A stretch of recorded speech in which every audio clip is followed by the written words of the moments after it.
We're presenting Dad's discussion with General Stanley McChrystal on leadership. They talked in some detail about McChrystal's new book, Leaders, Myths, and Reality. Why did you want to talk to General McChrystal? Well, there were a variety of reasons. I mean, first of all, he's an impressive person. He's done a lot of things in his life. You don't get to be a 4-star general without putting a tremendous amount of time and energy and skill into it. And so it's always interesting to talk to people whose skill domain, knowledge domain is way outside mine. And then I was also interested in his take on leadership, because leadership is something I'm interested in as a psychologist. And the leadership literature is an absolute mess. We don't really know how to define it. There's all sorts of different kinds of leadership. We know that intelligence has something to do with it, and conscientiousness often, because leaders need to be reliable. But there's all sorts of other personality traits that seem to be associated with leadership that are relevant in different situations. So it doesn't look like there is any such thing necessarily as generic leadership. Extroversion? No, not necessarily. I mean, because you can have a visionary leader who's very high in openness, who's not particularly extroverted. Now, and then it would depend on who they had around them, to help them communicate their message. They need some extroverts around. Well, the extroverts are good to communicate. Yeah. But there's lots of different styles and types of leadership. And so I was interested to find out what he had to say about that, and also about his personal experience molding young men in the military, and his ideas about what might be done to help young people mature today. And so we discussed all of that. That was all very interesting. When we come back, Dad's conversation with General Stanley McChrystal.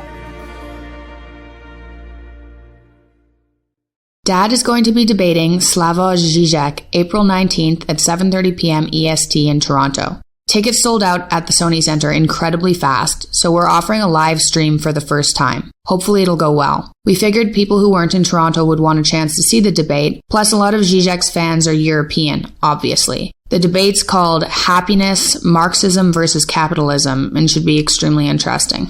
Tickets will be sold at jordanbpeterson.com starting April 1st. Sign up on his blog for his mailing list at jordanbpeterson.com, and you'll be notified when tickets are available.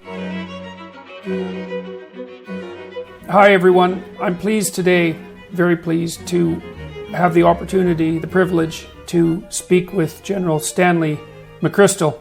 General McChrystal retired in July 2010 as a 4-star general. After over 34 years of service in the U.S. Army, his final assignment was as the commander of NATO's International Security Assistance Force and all U.S. forces in Afghanistan. He had previously served as the director of the Joint Staff and almost 5 years in command of the Joint Special Operations Command. Since 2010, he has taught courses in international relations at Yale University as a senior fellow of the university's Jackson Institute for Global Affairs. He's the best-selling author of his most recent book, Leaders, Myth, and Reality. And today we're going to talk about, the book and about leadership in general. We're going to talk about the development of young people and what's necessary to help young people make the difficult transition from, let's say, unstructured adolescence into responsible maturity. We're going to talk about the geopolitical landscape that faces the U.S. and the West over the next 10 years, something approximating that. And we're also going to talk about General McChrystal's future plans and ambitions. And so welcome to the YouTube channel and the podcast. As I said, it's a real privilege to be able to talk to you. It's my honor. Thank you. So let's start by talking about your newest book, Leaders, Myth, and Reality. And that's published by Sentinel, an imprint of Penguin Random House. When did it come out? It came out in late October 2018. And how's it being received? It's being received very well. It's a pretty deep book, so people have sort of got to put their arms around it before they understand it, but it's been very successful. Now, you profiled a number of leaders in that book, I believe 13. Is that correct? That's correct. We used the model that Plutarch had used for parallel lives, where he did the Greeks and Romans. We didn't do 48 like he did. We picked 13 people, a pretty diverse group. We had Margaret Thatcher, the UK Prime Minister, Martin Luther, the Protestant Reformation, Harriet Tubman. We tried to get a different group so that people thought about leadership not in a political or military or single sense. So, okay, well, let's start. I mean, I'm relatively familiar with the psychological research on leadership, which I think is generally quite a mess. And I think the reason for that is that it isn't obvious that leadership is a homogeneous category. There's many different ways of leading, but I would also say that there's probably some commonalities. Like, it seems to me, for example, that one of the primary attributes of a leader who's worth his or her salt, let's say, is the ability to instill and also deserve trust among the people that they work with. But I'd be interested in what you've derived from all your experience, including the experience of writing this book. What do you have to say about leadership? What have you learned? I think the biggest thing we learned is that for most of our lives, when I had been taught it by people, when I had the chance to practice it and try to learn it myself, is that we really didn't understand the essence of leadership. We had simplified it. And in the book, the way we outlined that is we'd simplified it through these mythologies. We thought of leaders as a checklist of traits or behaviors that they do. And that's that there's a generically good leader model, or the idea that the leader is the person, the man or woman who come in and is responsible for success or failure of the organization. And finally, that we as followers or participants, you might say, that we demand our leaders to be effective and successful.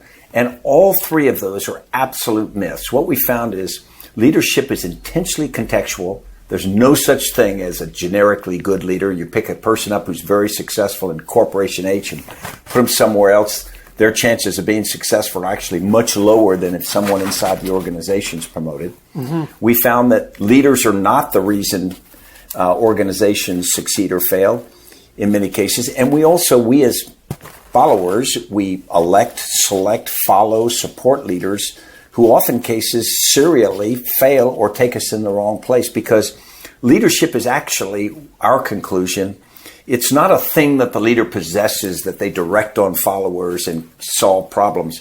It's almost like an emergent property from the interaction between leaders, followers, and the always unique contextual factors of the moment.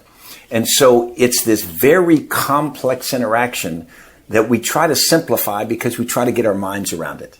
Well, it seemed to me, tell me what you think about this, is the people that I've seen operate as effective leaders in different contexts, the first thing that characterizes them is that they tend to do a tremendous amount of work to try to understand the organization that they're in fact leading, and from the bottom up. So they tend to know the organization inside out and backwards.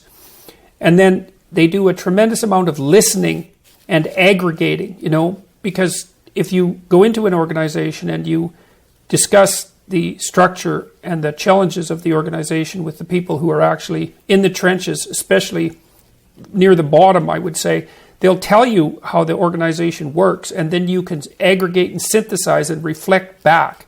And that seems to be associated with your idea of that reciprocal relationship between the leadership and the people who are hypothetically following.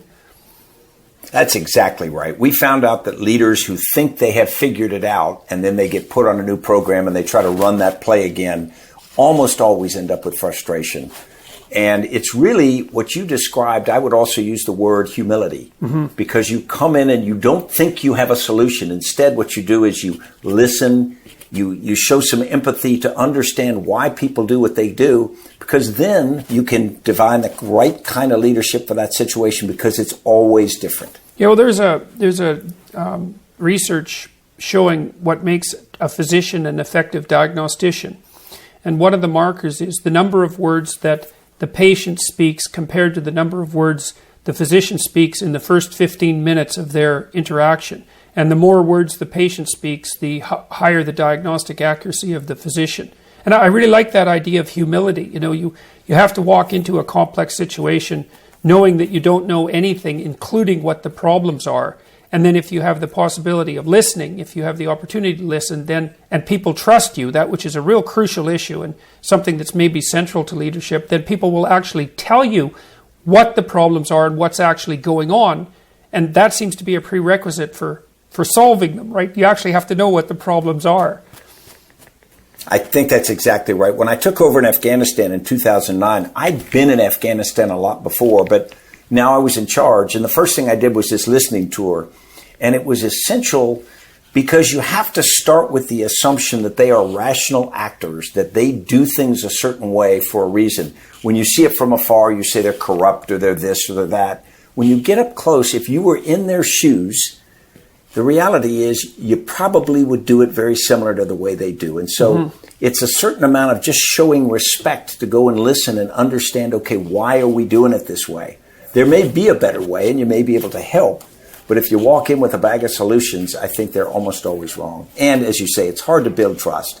Yeah, well, the problem with walking in with a bag of solutions is that you have the steering wheel, but it's not connected to any of the mechanism. That's exactly right. You know, you can have, I tell young people that I work with now, having the right answer in the room is no longer the secret. You can get the right answer often on the internet.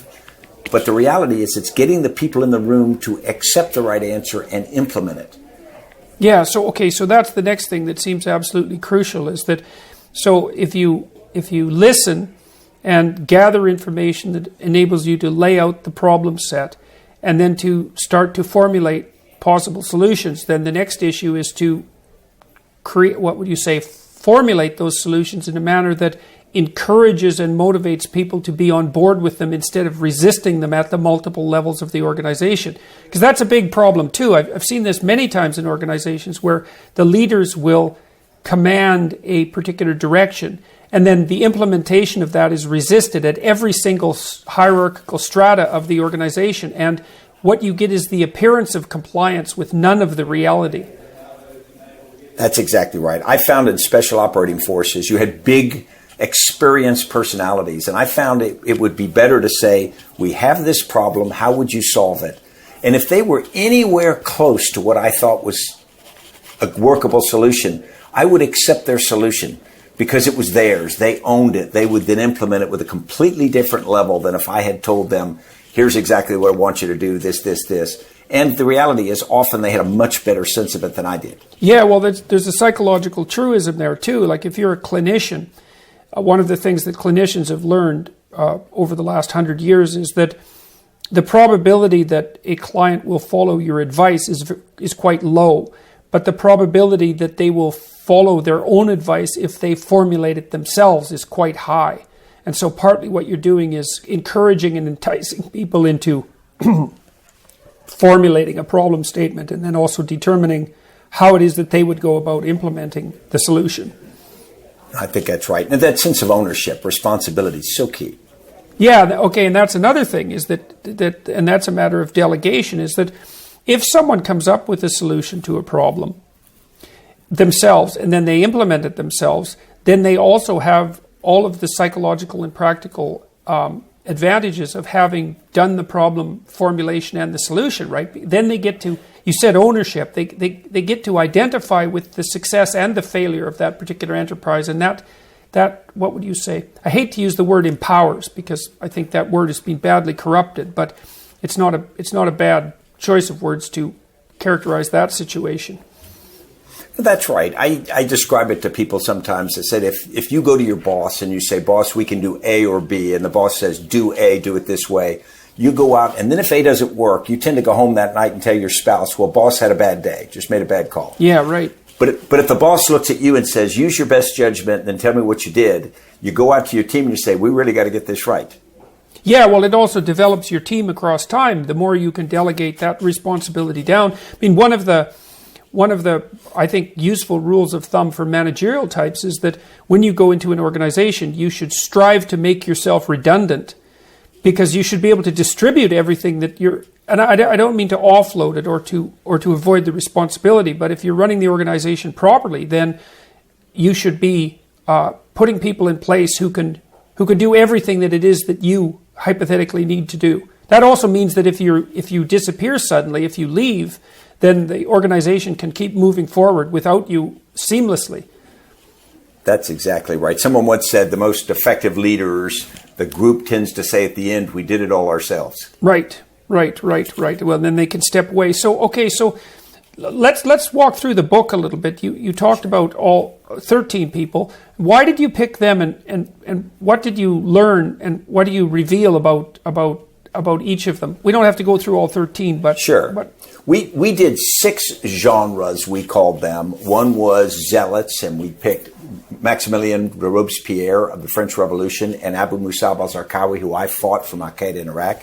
We picked geniuses, Albert Einstein, Leonard Bernstein. We picked power brokers. We were going to use politicians, but we used Boss Tweed and Margaret Thatcher. We used reformers, Martin Luther of the Protestant Reformation and Dr. Martin Luther King. And what we were trying to do was get diversity in sex, gender, nationality, and whatnot so that we would get a wider thought process on this. We didn't want to follow sort of a tight, people expect a military person to write about military people.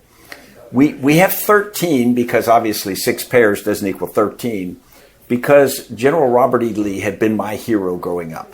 I'd gone to Washington Lee High School. I grew up near his home. So he had been the example of the perfect leader in my youth.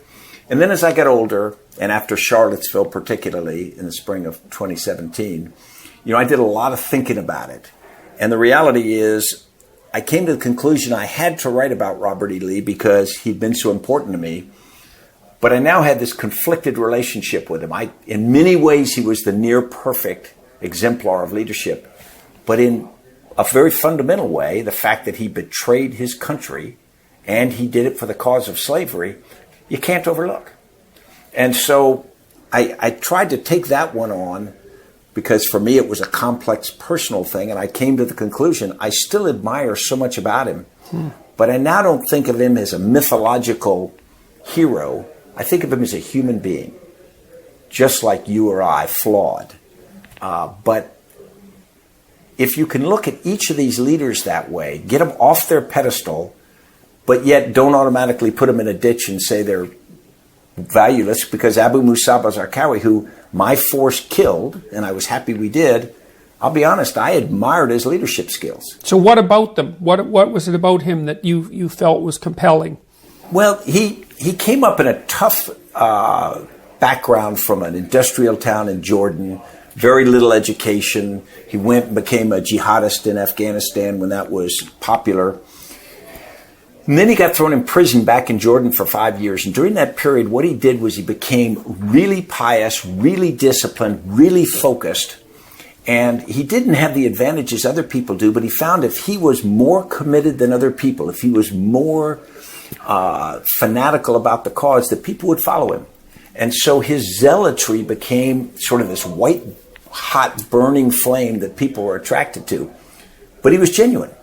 And so when he came into Iraq and we fought against him for 2.5 years, here's a guy who was charismatic. He was completely focused on his cause. I disagreed with his cause. But the reality is, maybe in his position, I would have believed it as well. And who's to say I'm right and he's wrong? And his ability to motivate people and to live the values that he decided to adopt is pretty impressive. And the frightening part about it was many of the people who followed him didn't share his level of fanaticism.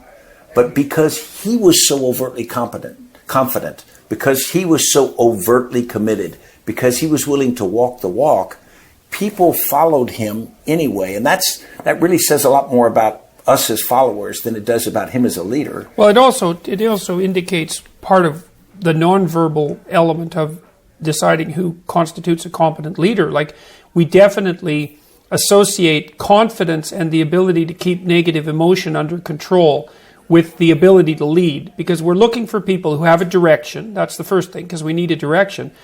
But then we're also looking for people who can maintain control over anxiety in particular, because that indicates that they're stable in their orientation in the world. And that's attractive. If you don't have time to do a detailed analysis of their ethos, the nonverbal cues of confidence and direction are a decent pointer to someone who's competent, even though they're not infallible pointers. That's exactly right. In combat, what you find is young leaders, young lieutenants, young sergeants, the first thing that happens when the first round fires is all the young soldiers look to you. They look to see how you're going to react because they want to know how they should react. Yeah, young children do the same thing with their mothers. So if, for example, if a baby, a young child, 3 years old or so, is in a room, let's say, with their mother, and a mouse runs across the room, and they've never seen the mouse, the first thing they'll do is they'll look at the mouse because it attracts their attention, and then they'll look at their mother, and they read off her face what the mouse means. And if she's up on the chair screaming, then of course the child is going to be terrified. So they call that referencing, and so it's very interesting to see that replicated on the battlefield. Right, so it's an instant search for a model for emulation. Exactly. Mm-hmm. Okay, so what other people that you wrote about really struck you in a particular way that's interesting to talk about? Well, very interesting. Harriet Tubman was unlikely. She was a middle-aged African-American slave who escaped. And she's not educated, but she goes back in the decade before the Civil War, back into the slave-controlled part of the South to bring out about 80 other slaves to freedom. She does it 13 times, any time during which if she'd been captured, she would have been either executed or re-enslaved. And we have a tough time in our frame of reference understanding just what that would have meant. And she became this leader not because she was well-educated or she was powerful. She never had a position, but she became a moral leader. And so as a consequence of that, she was powerful for the abolition and then after the Civil War for pushing rights to include female rights. But everything else about her wouldn't have fallen into the sort of standard leadership. If you'd had a leadership course and put her in there, she wouldn't have jumped out. The person that came out as the best leader, and people ask me this question, I admired Abu Musab al-Zarqawi, although I didn't, admire his values, was Dr. Martin Luther King Jr. And it was funny because I grew up, my family's from the South, and my mother was very, very liberal and focused on the civil rights movement. But the thing that's interesting about him is I'd grown up admiring Dr. King for his beliefs, for his cause. But in reality, if you were trying to start a company now and you needed a CEO, of the 13 people we profiled, Dr. King is the guy. He was adaptable. He was humble. He constantly changed his tactics. He stayed focused on the overall goal. But one week he would compromise on the march across the Edmund Pettus Bridge in Selma. The next week he would get himself put in jail to push something. That flexibility, that ability to pull together this disparate group that was the civil rights movement, actually is the most impressive leadership performance of any of the 13 people we profiled. Okay, so what do you think gave him that ability? Like he was obviously, it seems, operating under a set of principles, let's say, and he could be inflexible in some situations and flexible in the others. Like, is there a goal, a transcendent goal, for example, that you think that was driving him, that he had well articulated and formulated? What kept him integrated and flexible at the same time? Yeah, that's a great question. I think it starts, and we're going to talk about this later, was how he was developed. He grew up the son of a preacher. He had a good education. He got a PhD, and at 26 years old, he is the pastor of a church in Montgomery, Alabama, when the bus boycott starts, and he's put in charge. So at a very young age, he starts with a good set of values from his family, a good, solid education. The letter from a Birmingham jail written later is this extraordinary performance where he pulls from all the education he had. So he had a foundation that gave him confidence in his beliefs. He knew that the direction they were going was ultimately right, and from his other studies, he believed could make progress, could succeed. And how did he conceive of that direction? Like you said, he had his PhD, so he was educated. He was obviously pursuing a set of principles that were right, deeply associated with the civil rights movement, and I suppose that's manifested to some degree in his speech, his dream speech. And I think so. Yeah, I think a couple of things. I think he starts with a child of the South, grew up in Atlanta. So he starts with that, but then as he interacts with other civil rights leaders who have been involved in the movement much longer than he has, they've got the scars to prove it. They've also got the political infighting that sort of limits their ability. He steps in younger without that sort of tarnish on him. He can step above that. He takes a leadership role where he points at the far position on the on the ridgeline. He says that's where we must go. We must use nonviolence to do that. We must try to unify our cause. And so I think that combination of very solid mooring to values, and I think the education helped in that, a good family, but then also this idea that he would interact and listen to people. He was constantly adjusting based upon what other civil rights leaders were pushing and pulling and on. So I think he had a tremendous amount of mental adaptability without ever giving away the objective. Okay, so one of the things that I thought through recently, I spent a fair bit of time studying the Sermon on the Mount, and it's sort of relevant to Luther King because, of course, of his Christian faith. So I think it's a relevant segue. The advice, maybe you could call it leadership advice, from the Sermon on the Mount is to keep your eye on the prize, right? So the first injunction is to love God with all your heart and all your soul. And so that's to lift your eyes up above the horizon and to focus on some transcendent goal, right? To maintain a relationship with what you regard as of the highest value or divine. And so that's the first thing, is to set your sights properly. And then the next thing is to concentrate on the day, right? Because the troubles of the day are sufficient. But what that does is gives you it orients you in two ways. It gives you real direction, but it also allows you to concentrate on what's right in front of you and perhaps to make the course corrections that are necessary that are associated with moment-to-moment transformation. And it's interesting that particular sermon uses the day as the proper unit of measure, right? It's well, I know where I'm going, but now I have to figure out how I'm going to implement that in the here and now and make whatever course corrections are necessary. You know, it's interesting. I teach a piece by Admiral James Stockdale in my course at Yale, and it is The World of Epictetus. And what he does is he describes his time in the Hanoi Hilton, and he describes different prisoners and how they responded to the inhumane treatment, the torture. And the issue of a day is because they had to go through that experience literally one day at a time. They could go and they could be tortured, and they would be broken. When you are tortured, you will break, you will talk. And then what happens is you lose your self-respect because you think that, okay, I'm not worthy because I didn't do name, rank, and serial number. But what he found was by being connected to strong values, the eye on the prize, and his prize was loyalty to his nation, loyalty to his faith, loyalty to himself. He kept his eye on that, and every day he would almost, you could call it, recharge his batteries. Return to that. That's right. I've got to go back and keep an eye on it, and it won't always be easy. And I think Dr. King did that, and I think that leaders who are leading or taking themselves through a very difficult journey, it's keeping that because there are disappointments, there are failures, there are frustrations along the way. Okay, so that's interesting. So I hadn't thought about it quite that way before. So you're going to have trouble as you implement your plans, and there's going to be failures and disappointments, and there's also going to be like moral and personal failings on your part, right? And you talked about breaking under torture, which is, of course, exactly what you'd expect.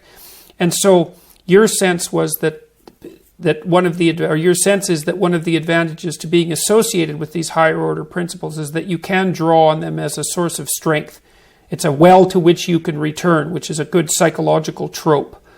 So maybe that's a good segue into the next thing I wanted to talk to you about. We'll return to your book as well, but it seems to me that there's somewhat of a crisis of maturity, let's say, among young people today. And I'm not blaming them for this. I think it's a consequence of technological transformation and immense cultural confusion. But I'd like to talk to you about what you've seen as necessary to help immature young people mature and become responsible citizens, and what all that means, like why that's advantageous, why it's necessary, and how it can be done, and why we're not doing a particularly good job of it, as far as I can tell. Yeah, I feel very strongly about this, so thanks for bringing it up. I think if we talk about advantages, if we look at you or I and we get to a certain point in life, we can get feeling superior. We say, well, we've been successful because we worked hard or whatever. We started on third base and thought we hit a triple. And we did because I had two parents that I admired who loved me, and they put structure. I was one of 6 kids, and there was structure, and I didn't like all of it at the time. But the reality is they didn't talk about values. They demonstrated values. Mm-hmm. They forced us to live within a certain left and right limit, we would call it. And maybe at the time, I wouldn't have just on my own come up with that, but they did that. The education I received also gave me a pretty solid set of foundation stones that I could stand on. I think what has happened is we've weakened those. We've weakened the family in America. We've weakened some of the things we ask or demand young people to do or give them the opportunity to be a part of, certain structured things that I think help. You know, it was funny. I entered the Army in the 1970s. I came out of West Point. The Army was still struggling after post-Vietnam. And some of the best senior sergeants, non-commissioned officers I ever worked with, sergeants major, had come from these really terrible backgrounds. I mean, single family or no parents and no opportunity. But they'd come into the Army, and the Army had put in front of them a set of values, pretty admirable values. And they looked at that and they'd said, okay, I accept that. Mm-hmm. And they embraced them. And in some ways, they embraced them better than the officer corps, came out of colleges, who was a little more nuanced and thought through. These guys and gals just literally said, okay, that's right, that's wrong. And when you were serving with them, it was amazing. Sometimes we'd be hand-wringing over what we should do. And one of these people would look at you and go, hey, there's a right and wrong here. What are we talking about? And they were always right. And so when it comes back, I think we owe young people the experience. I think we learn through experience. We don't learn through civics class or government works. We learn through things we do. And so if we can give young people the opportunity to be part of a team where they've got to subordinate some of their uniqueness, they've got to sometimes shut up and row, because that's how society, all of us have got to spend part of our time doing that. They have to respect other people. They have to live by a set of values that gives everybody else their opportunity to succeed as well. Then I think what you do is you create an opportunity for them to learn, I call it citizenship, but learn the way to fit in that gives them a much greater opportunity to be successful. Yeah, okay, so that's real interesting to me, because one of the things I learned when I was reading Friedrich Nietzsche in particular is he was a great critic of Christianity, but also a great admirer of the Catholic Church. And one of the things he said about Catholicism was that over the centuries of its unfolding, that it required all of its practitioners to adopt a particular disciplined ethos and to explain the world within the confines of a single coherent system, and then also to act that out. And so Nietzsche was very interested in the development of, let's call it, full individuality. But he also knew that the pathway to individuality was through the rigors of a disciplinary structure. And I think this is something our society hasn't discussed well, because it's useful for us as people who believe in individual sovereignty to concentrate on individual uniqueness, but it's naive of us to fail to understand that part of that unique individuality is developed as a consequence of subordination to some disciplinary structure, right? Before you can become full-fledged, you have to become something. And it might be something narrow, right? You have to pick a path of some sort and commit to it, whatever that path is. And I've been telling young people, especially in my lectures, that if they're lost, they need to commit to something, even if they don't know what that optimal something should be. And they have to lose themselves in it to some degree. And that seems to go against that individualist ethos, but it's actually a precursor to it. You know, you say that, and it strikes a personal chord with me. I entered the Army at age 17, and I still fold my underwear in my drawers, even though there's probably no great reason for that. But many of the things they taught me gave me a personal discipline that kept me remembering who I am. And when I left the service, there was a fair amount of, notoriety about the Rolling Stone article and whatnot. It was a personal failure. But what I had was I had a sense of who I was. And I kept doing many of the things that I had done before because it reassured me that some of the good habits that I had, some of the good values I believed in, I don't suddenly throw those away because they help define me. The cause I'm involved with now is the Service Year Alliance, and that's a movement to give every young American a year of civilian national service experience, paid. And so it's not limited to upper middle class families who can support, their child with a gap year. But it's to give people a year at healthcare, education, conservation, whatever they want to do, as part of a team, hopefully working with people not from their zip code. And they've got to subordinate themselves to a bigger cause. They may not love what they're doing, but I would argue that a decade or 2 decades later, they'll go, yeah, that was good for me. That's that opportunity to be engaged in a disciplinary process. Yes, sir. Mm-hmm. And, we tend to think of disciplinary processes as only composed of limitations. And so as antithetical to an optimal freedom, but it is much more appropriate to consider them as preconditions to the kind of self-mastery that enables you to have some freedom.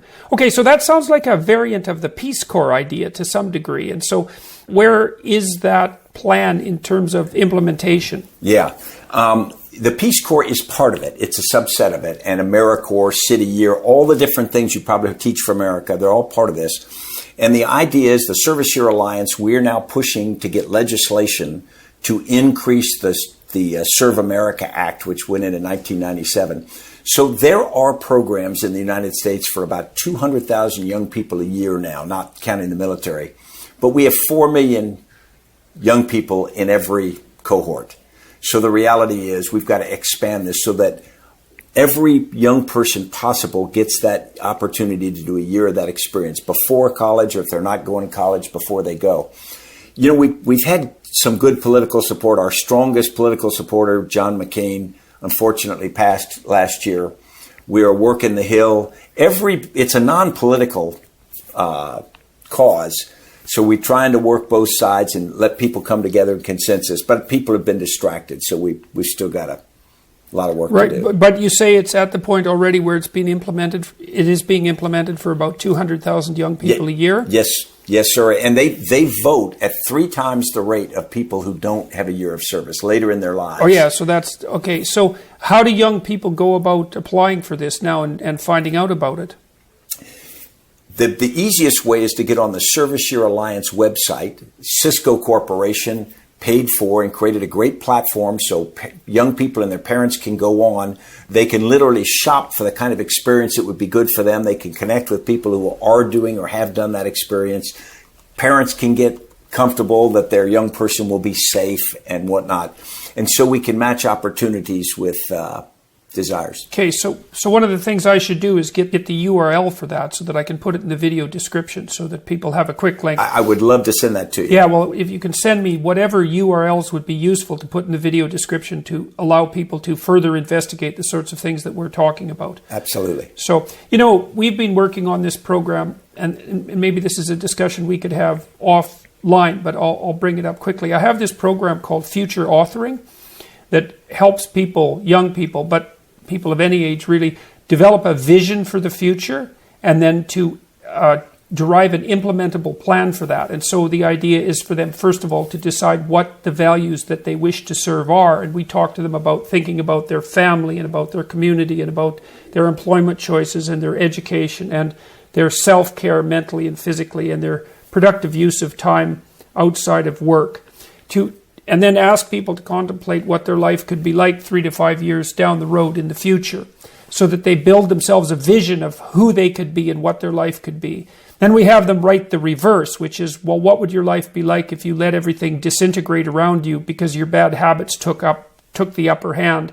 And then we have them write out an implementable plan. And we've got good data from 3 different educational institutes and fairly high numbers showing that just spending even as little as an hour on that increases the probability that kids will stay in university by 35%. And so it might be interesting to have a conversation about how that might be integrated with this youth development program, because people need to take the time to articulate out something like a vision for their life. Exactly. And they need to believe it's attainable. Yes, or they might even just have to believe that even failing in the service of a noble goal constitutes a form of success that's much more desirable than merely doing nothing and staying nihilistic. That's right. I had my course at Yale one year write their obituary. Aha. And they're 20 to 30 years old, and I said, write your obituary, be honest, but also be ambitious. Right. And so how did they respond to that? They were pretty ambitious, but it was interesting because then we said, walk back, okay, here's what you wanted to have done. Are you on the road to doing that? What's it going to demand from you? Are you willing to make the trade-offs or whatever, depending upon what they were trying to do? And exactly. It was thoughtful. Yeah. Well, that's the same sort of thing that we thought about this in some sense as a modified business plan, right? Because there's also evidence, for example, that this is a really interesting line of research. There's evidence, and it's very relevant to leadership. So imagine that you had two cohorts of people within your organizational structure, and you wanted to increase their productivity and job satisfaction. And in one, let's say you had three. One cohort you just left to their own devices. The second cohort you asked to formulate a vision for how they were going to be better employees and to write that down. And the third cohort you said, no, formulate a vision and plan for how you would have a richer and more engaging and productive life. So make a life plan. And then you set those cohorts head to head and look at productivity over a 1 year period. What you find is, and the studies now have, the cumulative studies are of more than 25,000 people, you get a 10% productivity increment in the group that you have develop a personal vision, and no improvement whatsoever in the group that only specifies corporate goals. You know, it makes so much sense. And the young people I work with today, they spend more time talking about the sort of whole life idea. And so the idea that they can put all those pieces together and be intentional about it, that's the term I try to use with them. You're going to get where you try to go, or you're going to get close to there. But if you don't try to get somewhere, it's going to be luck. Yeah, well, the probability that you're going to hit a target that you don't specify or aim at is extremely low. And you know that the funny thing too is it's not just a target. It's like sending an anti-missile missile upwards, because the target moves. So that's the thing. You know, you think, well, what should I do with my life? And the answer is, well, I don't exactly know, because it's so complicated and it changes. It's like, yeah, but that doesn't mean you can sit on your laurels. What it means is that you should aim at something and move forward. And as you move forward, you can adjust your aim. And as you move forward, you learn what you need to adjust your aim. So it doesn't really matter if your initial plan is 100% accurate. It's not going to be, but you need that vision. And so, yeah, I love that. That's one of the great things that we found in the book. We profiled Coco Chanel. And she was an orphan at a young age in rural France. And she comes up and she's opportunistic, but she's always looking forward. She's looking for opportunities. She's acting on that. There was no set path for her life. There was no predictability that she would be successful, but she was constantly adapting to what happened and being pretty aggressively opportunistic. Yeah, well, so that's that interesting paradox of both having a vision and being able to move and being able to dance on your feet when necessary. You need to be allied with the proper higher order principles, which is, you know, that's what the civics classes and humanities in the universities were supposed to help instill in people, was that ability to develop an affinity with large-scale principles. And then the same thing with religious education, for that matter, which is, I suppose, one of the things that was motivating for Luther King, because he was educated but also had his feet well planted on a firm religious foundation. So without that, it's very difficult for people to have the moral fortitude to move forward. We also found that reinforcement's very important. Certain things like the Catholic Church or like the military, where every day you do certain things. In the Montgomery Bus Boycott of 1955 to 56, you had 382 days when the African-American population of Montgomery, Alabama, is trying to force integration of public transportation. And to do that, they boycott the buses, which meant that every day African Americans had to walk to work or carpool. So every day they had to take an act that reaffirmed their commitment to the boycott. And it wasn't just once a month, oh yeah, I still support it. You had to do it every day. And what they found is psychologically, that strengthened their commitment to it. Yeah, right. Well, that's a continual process of evident sacrifices, right? You need to make sacrifices in order to move ahead. And that does, in fact, foster your commitment. Because if something's worth doing, it means it's worth giving up other things for, which is really, it's almost like the definition of worth doing, right? Because you can't do everything at the same time. And so that's part of the development of the sacrificial motif that emerges so early in human interactions with divinity or with higher order purpose. You have to make the right sacrifices. And if the end is worth attaining, if the end is worth pursuing, then the sacrifices are worth making. And there's a nobility that goes along with making that sacrifice too, and a discipline. Now you've seen young people inducted into the armed forces over a very long period of time. And what characterological transformations, for better or worse, do you see as attendant upon that process? And and of that, what's necessary? Because having kids do this year of service it's kind of got that, it's got a bit of a military feel to it, right? You pull them out of their families, you put them in a foreign situation or in a strange situation for them. There's a disciplinary routine that's associated with it.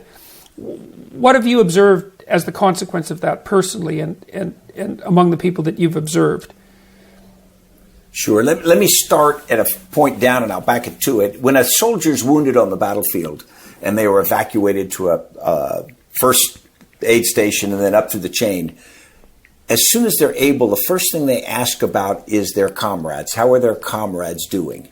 And they desperately want to be back with their comrades, even though they're wounded, because what's happened is they formed this family atmosphere, this commitment, this sense of, I'm a member of this team. And that membership is very, very important to them. And as they get further away, and one of the reasons why wounded veterans have a tough time is they come back, and although we're nice to them in the U.S., we've broken the umbilical cord with their family. And unless they've got a strong family base back in the U.S., which takes them, and even then it can be challenging. And so what the military does is when you first come in, they call it soldierization. They cut your hair, they change your clothes, they make you go by a rank and a name. They change a lot of overt behaviors because they know that you force behavioral change and attitudinal change comes after that. You start to believe, cognitive dissonance kicks in. And so you start to think of yourself as a soldier. And as you start to think of yourself as a soldier or a Marine or whatever, you start to adopt those values. You start to say, well, soldiers don't do this, or soldiers do this. I don't put my hands in my pockets. I don't, whatever it is. And you start to identify with those behaviors and values, and they become very, very important to you. And so what the military is able to do is pull you into that. Now, they've got to show a purpose to it. I mean, at the very beginning, people go, well, why do I have to have my hair cut? The military's got to show a purpose to it. But as they do, and the purposes of discipline and cleanliness and all the different kinds of things become evident, then people begin to believe in them and they begin to self-identify with those values. One of the hardest things for someone leaving the military is to stop self-identifying as a soldier. You say, well, who are you? I'm a soldier. And that's comforting.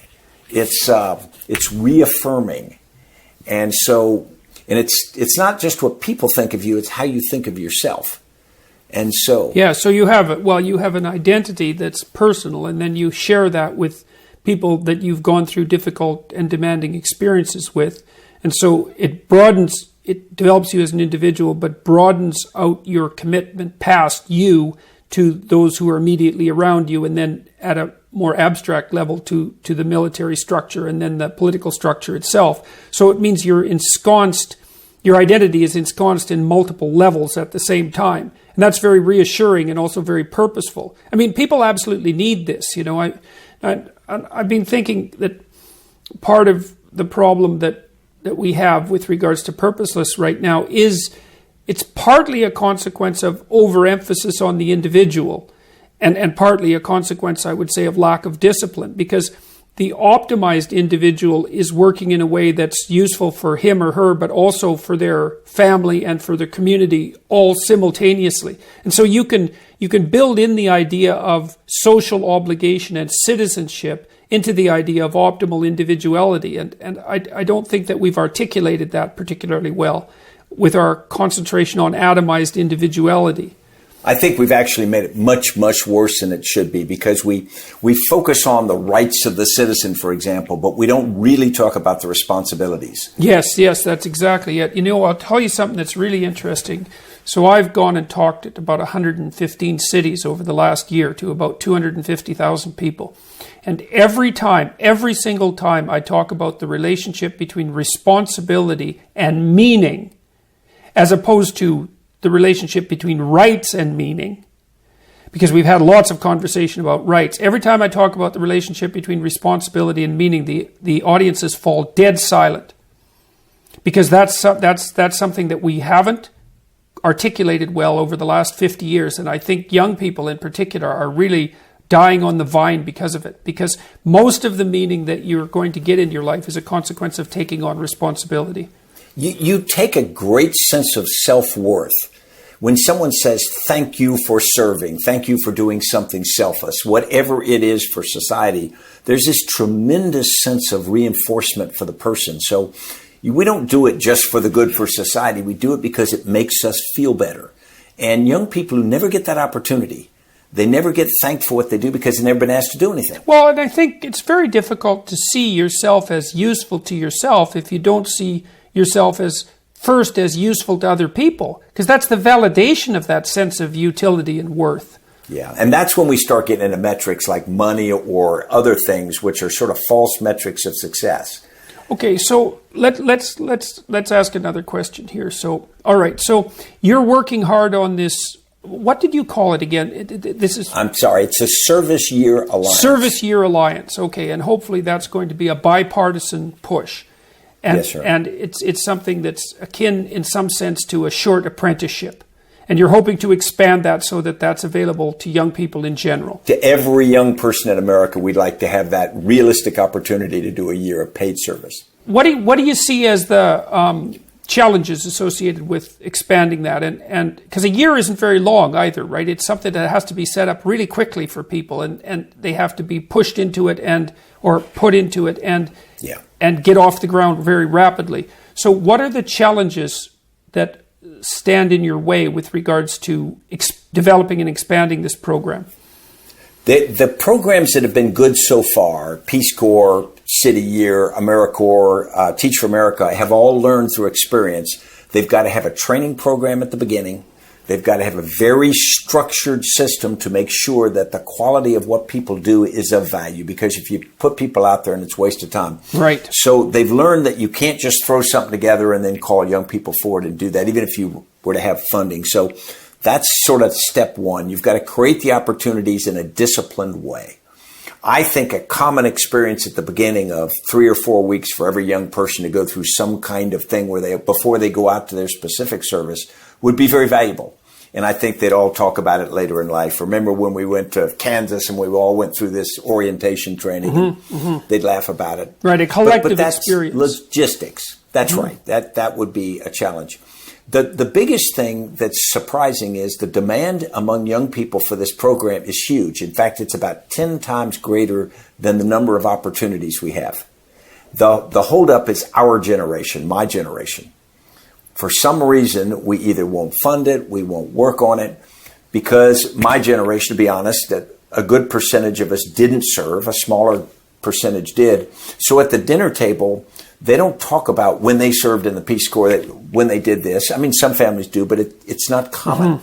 And the professional military is actually weakened a little bit because it tends to be a smaller group. So we don't have that tradition where my uncle, my aunt, my grandfather, grandmother all did that. And so we've got to help bring it back. Well, so it's really interesting that you've got 10 times the applicants, because that implies an applicant pool of about 2 million, which is already about half the population that you are hoping to serve. I don't think we will have a bit of problem with applicants, because I think that will even go up as at the lunch table if they start talking about where are you going to serve, Or as employers say, where did you do your year of national service when you apply? And if you've got this dead silence, or if a young person is running for Congress, gets up on a stage and says, I should be, and someone says, well, where did you serve? And if there's dead silence, then other ambitious young people are going to go, I got to think about that. And that may be, whatever it takes. So what's the evidence that programs like Peace Corps, for example, or Teach for America, what's the evidence that those programs are all actually having their desired impact? Because like one of the rules for social science investigators is, if they're canny and intelligent, is never assume that your stupid intervention is going to have the positive results that you assume. Right? That you are hoping for. You have to measure that. And so when you look at people who've gone through the Peace Corps or Teach for America or similar programs, what's the evidence that the programs are actually producing the results that are hoped for? Yeah, it's a great question. And the first thing is, we do a lot of studies on this, but you have to understand what it is you're trying to get out of it. If you say Teach for America is to make education in America better right now, there's an argument that says, no, bringing people in for 2 years of teaching isn't professional teachers, so they're not as good. I would disagree, but there's an argument. If you say conservation, building trails, or healthcare, we can hire people to do it, and it's cheaper. I would argue that's not what we're looking for. What we're looking for in this program is alumni. We're looking for people who come out of the Peace Corps or out of the Teach for America experience. Teach for America alumni tend to go into education at an extraordinary rate. As you know, getting into Teach for America is harder than getting into Yale University. In terms of, it's a small program. It's very elite. And that's not a bad thing, but it means not many people are getting the opportunity to do it. And yet, that's not a cohort that would automatically be involved in education later in life, and yet they are. That experience seems to bring them to it. I mentioned earlier in our discussion that people who have done a year of service vote at 3 times the rate of people who have not. They volunteer at higher rates. So it's the real measure, and getting the right metric for this is hard, is how do you measure better citizens? Yeah, well, you put your finger on something of absolutely crucial importance there, is that if you're going to do an outcome study, you have to make sure you get your metrics right. And that's a deadly difficult thing, because the question is, well, what is it that you're trying to produce? And, what's implied in the way that you formulated your answers is that you're trying to produce citizens. Exactly. Yeah, and it's so interesting, because generally the way that we construe people in our society now isn't as citizens, but as something approximating consumers. That's the most common adjective. Consumer confidence, or what is the consumer thinking now, or how is the consumer responding to the latest economic news. And it's a terrible replacement for the idea of citizen, because a citizen is the foundation of the state, and someone who's bearing responsibility for the state, rather than someone who's merely living off the benefits of the state. That's it. I mean, if you think the state is just a covenant between a bunch of people to be a state, to be a nation, whatever, and the responsibilities of mutual security or raising barns or volunteer fire departments, which used to be so critical, have weakened a bit as we've professionalized a lot of things. And I think that if people feel that responsibility, I sometimes talk about marriage. I'm not an expert in marriage. I've been married all of once for 42 years. But if you go back to the age of out on the frontier, a man and a woman get married and they have a family, they need each other. Mm-hmm. Every relationship goes up and down. You go through periods when you're deeply in love and periods when you're irritated. But if there's a sinew that binds you, it's a combined responsibility for the children of the farm. You can't survive alone. I think that helps keep you focused during more difficult periods. Yeah, well, that covenant idea is exactly right, I think, is that, I was talking to a divinity professor at Cambridge University, and we were talking about, and this is sort of relevant, I suppose, to the discussion of Martin Luther King, too. We were talking about the Exodus narrative, which, of course, was used as a what would you call it, a metaphorical restatement of the problem of the slaves in the United States.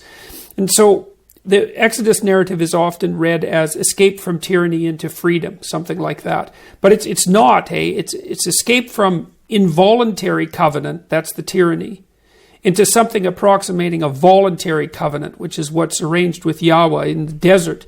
So there's no chaos and directionlessness, or that's portrayed as the desert. And the solution to that is to enter into a new covenant. And that covenant is something like a long-term promise. And that's also what you see in marriage. And the advantage to that is that the disadvantage is that it constrains you, right? And so that's why people think about this as burdensome duty. But the advantage is that it gives you direction and shelters you from excess uncertainty and doubt. And the commitment that goes along with marriage is something that should be regarded as aspirational. It's right. Look, we know this is going to be difficult, and we know that this is limiting your possibilities, like limiting your possibilities of mate choice down to one person. But you commit yourself to it, and in that commitment and that adoption of that covenantal arrangement, that's where you find the meaning that's associated with responsibility. And we're not doing a good job of communicating those ideas. No, because we tend to think too much of responsibility as only limiting, as you put it. We had when I was in the Ranger Regiment, we had this creed, 6-stanza creed, and one line says, "I'll never leave a fallen comrade to fall into the hands of the enemy." And every day we recited this creed, and every Ranger is promising, no matter what it costs them, i.e. to go out in a bullet-swept street to pick up a fallen comrade, even if it costs them their life, they're going to do it. And you think about the power of that. I'm going to give up my life for someone without worrying about it, without thinking about it. I'm just going to do it. And then you turn it around and you say, every day, 22 other Rangers are making a commitment to do that for me. Mm-hmm. And then you go, wow, the power of that. I got 2,200 people who have promised to do that for me. Now the value of that shared responsibility becomes pretty important. You know, when I've talked to conservatives, about what they have to offer to young people, and it's in my life at least, it's the first time I've really seen a situation where conservatives have something to sell to young people that's sellable. And I really do think it is the issue. It is the idea of responsibility. And it's also that's where young people, all people, discover their possibility and their capability is by taking on a heavy load. The heavier, the better, insofar as you could manage it, because that's what forces self-revelation. It's not navel-gazing, and it's not looking inside in a contemplative manner, although that sort of thing can be useful. It's trying to pick up something heavy and worthwhile and seeing how you can manage that and stagger forth under the load. That's how you discover who you are, and that's worth discovering because there's a lot more to you than you think. Yeah, I used to have a technique that I just sort of stumbled upon when I was leading people. You'd be in a room and you'd look at somebody and there'd be a tough task and you'd say, "Jordan, can you handle that?" And then you don't even really wait for their response. You just say, "I know you got it. I got it." Even if they don't think they got it, they go, "Holy smoke." The confidence you've shown in them, and you didn't do 20 questions. Can you do this? Are you sure? You just go, "I trust you. Do it." It's amazing the effect it has on them. And there's faith in that, right? I have faith that you can pull through to do this. It's like extending your hand in trust. So, if you're a really young person, you trust people because you're naive. And then you get burned and you get betrayed and you get cynical and you think, well, I shouldn't trust people, but that's no good because then you can't trust people and you can't work with them. And so then maybe you go beyond that cynicism and you start to extend trust as a manifestation of courage. It's like, I'm going to interact with you. I'm going to give you an opportunity or a responsibility, and I'm going to trust that the best in you is going to respond to that. And then that's an invitation for that part of the person to come forward. And it really works. And I do think that that's a key element of leadership, is to take the risk of manifesting that trust. Absolutely. It takes a little courage, but it is the most important thing, I think. Yeah, well, and it seems that way because it calls forth, if there's some best to be called forth from a person, that's the right way to do it. Yeah, there usually is. There are a few people who test hypothesis, but for the most part, there is. Yeah, that's right. So that's right. In the vast majority of situations, there isn't a more effective process. Okay, so what needs to be done strategically, in your estimation, in order for people to get behind the the youth service programs that you're attempting to foster? Yeah, I think we need some high-profile people talking about it in just the way our conversation has been. The idea that citizenship in America is sacred. It defines the success or failure of any state, whether the citizens live up to it, and the sense of responsibility to that. And it's going to take people with profile to do that, because young people, again, they look to people with more experience in how they should react to that. We also need to build in reinforcements for that. If people do years of service, they should get preferential admission to universities or to jobs. There should be education benefits for that. Right, so that should be an accreditation. That should be part of the process of recognized accreditation for competence and service. Yeah, and then recognition. We thank veterans for their service. We ought to thank everyone who does some kind of service and do it pretty publicly. Mm-hmm. Okay. Do it in a way that, hey, board the airplane first. When you're waiting at the gate, those people who are doing national service, you get on first. Right. So you get some status along with your responsibility, which isn't the same as having privilege. That's right. Exactly. That's right. It's a deserved reward, and that's how you segregate it from unearned privilege. You ever see how somebody responds who never gets that kind of status, never gets that kind of recognition? They beam. Right. Yep, definitely. Well, that's a fundamental human motivation. And I do think it's also the fundamental human motivation is to respond extraordinarily positively to the granting of status when it feels like you've earned it. Right.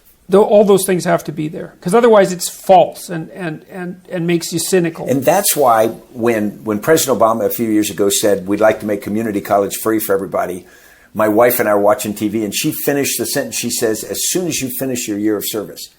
Because when you've done something, mm-hmm. Right. Good then you point. feel like you deserve it. Then it's... Yeah. Otherwise, you're likely to throw it away, too, just because you feel like you don't deserve it, right? It's a moral burden to gain a gift that you haven't deserved. That's right. Yeah. So, okay, so look, we're running up on 10 o'clock, and there was a couple more questions I wanted to ask you, so we should decide if we want to continue. How much longer do you want to keep talking to me, or how much longer can you? Could we do 10 more minutes? Okay, let's do that. So, yeah. I would like to ask you for your opinions about the fundamental, this is a terrible topic for 10 minutes, but when you look forward now 5 years into the future, what do you see as the fundamental challenges that are going to be facing the U.S. and the West? Yeah. What's your take on the geopolitical situation, broadly speaking? Where should we be awake? Yeah, I think we should be awake to the rise of authoritarianism. And what we saw arise in the 1930s, and then we saw the Cold War, and we saw this belief that we were moving toward liberal democracy. And there was a lot of data that says we were. Now we're not. And if you look around the world, elections in various places, because not all dictators seize power, many are elected to power. We're seeing a real move to that. And I think there are lots of reasons for it. As societies get under pressure, people sort of band tribally. Sometimes it's nationalism. Sometimes it's racial. Leaders, populists grab that. And social media, which I thought, if you'd asked me this question 20 years ago, I'd have said that the information technology would improve democracy. It would allow fresh air and light to get on things. It actually hasn't done that. It has allowed people to utilize them to create this rise of authoritarianism. And to me, that's very frightening, because authoritarian countries have a tendency to take zigs and zags. And of course, historically, they go to war much more than other people. So I think the near term, the next decade and a half, maybe 2 decades, that's what we're going to have to worry about. And it's going to make the world more dangerous militarily. It's also going to pull at some of these things that we built for the global economy, because the global economy is so connected now, we can't unconnect it. And so that's going to create some strange dynamics. We're going to have this connected economies, but yet we're going to have the rise of these nations with people pulling in strange directions. We're going to have to figure out where we as a nation fit, where our values fit, what we are going to trumpet in the world, what we are going to represent in the world. If we don't do that, I think we are going to run into real challenges. Yeah, well, we can tangle this back into the discussion we already had, too, because it seems to me, I've thought about authoritarian structures for a very long period of time, and it seems to me that the most effective defense against the rise of authoritarian structures is to make stronger and stronger individuals. And, I think that's the great secret of the West, at least to some degree, is that our states have been powerful because they function well, but the reason that they're powerful is because we have done a good job of emphasizing the autonomy and sovereignty and responsibility and rights of the individuals. And I think the more that we can do that, which is why it's so interesting to me to hear about the youth development programs, for example, that you're championing, is the more responsible individuals we have in the world, not only in the West, that greater the possibility that we'll be able to resist authoritarian tendencies and also to resist them, let's say, sociopolitically and militarily as well, because we'll be up for the challenge. That'd be the hope anyways. Well, as we know, Tocqueville wrote, if you're not an educated populace electorate, then democracy's not going to work. Right, which is why you need to make citizens and not consumers. Exactly. Mm-hmm. Okay, so all right, so you're concerned about the rise of authoritarianism, and then what about your ambitions? What's on your purview for the next, let's say, 3 to 5 years? What do you want to do, and what do you see happening with yourself? Yeah, I'm 64 years old, so what I do now is I have this organization we created, McChrystal Group, got about 100 people now, and we work with organizations to be better. I really like that. I like developing the young people in our organization. I like working with clients to make their organizations function better. That's sort of the personal level. On a broader level, I really want to get a national conversation on leadership started. I don't see myself, going into elected office or appointed office or anything like that. But I would like to foster a national conversation where people talk about like what we've just talked about. And people don't scream at each other, but people ask difficult questions of each other. And what am I doing? Leaders, Myth and Reality was an attempt to start that. If we can foster that, then I think that would be a contribution I would take. I mean, part of this is selfish. I would take great pride from being part of forcing that conversation. Mm-hmm. Okay. Yeah, well, if there's anything that I could do to facilitate that, I'd be more than happy to participate, because it's exactly aligned with what I think I'm doing with my lecture series and my books and so on. And I know you are. So, and I do think it's of absolutely crucial importance to work on that sense of, reinstillation of community meaning and a reinstantiation of fundamental values. It's very important, and people are crying out for it in a mass manner. And so, all right. So, your book is Leaders, Myth and Reality. It's published by Sentinel. That's a offshoot of Penguin Random House, a subordinate company from Penguin Random House. You're going to send me the URL so that people can make contact with the organizations that you've described. Is there anything that you would like to ask the viewers or listeners to do that would support you in your endeavor to move the youth citizenship programs forward? Yeah. Apart from becoming aware of them. That's the first one. I think this is going to have to be demand. We are going to have to first help create opportunities for this, but second, we're going to have to demand them. If teachers in schools aren't talking about this, if employers aren't asking people if they've done a year of service and giving value to that, if universities aren't giving credit for the fact that you've done this, because this is pretty important life experience you would bring to a university. And then finally, of our politicians, ask them, why don't we have this? Because our politicians will respond to what we ask for. Okay. Yep. I think that's key. Right. And so that's a marketing campaign to some degree, marketing and communication campaign. So that's correct. All right. Well, look, it was a great pleasure and privilege speaking with you, and I'd encourage people who are watching and listening to pick up your book, Leaders, Myth and Reality, and to start thinking about and participating in this conversation, to start thinking about the sort of future that we want to craft collectively and individually, so that we can do things properly over the next 10 years and keep things oriented in the manner that thoughtful and wise people might want them to be oriented. Thanks very much for agreeing to speak with me, and I hope we get a chance to talk again in the future. I look forward to it, and I really appreciate you having me on, and I really enjoyed hearing your thoughts. Good to see you. Thank you, sir. Bye-bye. Take care. Consider picking up General McChrystal's book, Leaders, Myths, and Reality, and Dad's book, 12 Rules for Life, An Antidote to Chaos. These are both widely available for sale in text, ebook, and audiobook format wherever you buy books. Next week, we'll broadcast a 12 Rules for Life lecture I gave at the Keller Auditorium in Portland, Oregon on June 25th, 2018. I tried to account for the sudden and surprising popularity of long-form intellectual broadcasts, discussing the 5,000 plus people that came out in Vancouver to listen to Sam Harris and I discuss science and values and religion and atheism, noting that the older communication technologies, TV, newspapers, radio, may have given us the impression that we're much less intelligent and attentively engaged than we actually are.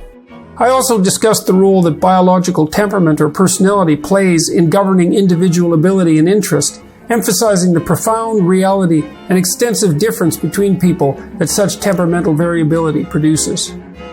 Follow me on my YouTube channel, Jordan B. Peterson, on Twitter at Jordan B. Peterson, on Facebook at Dr. Jordan B. Peterson, and at Instagram at jordan.b.peterson.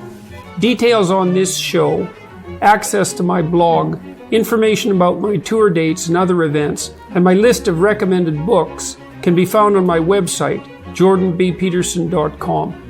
My online writing programs, designed to help people straighten out their pasts, understand themselves in the present, and develop a sophisticated vision and strategy for the future, can be found at selfauthoring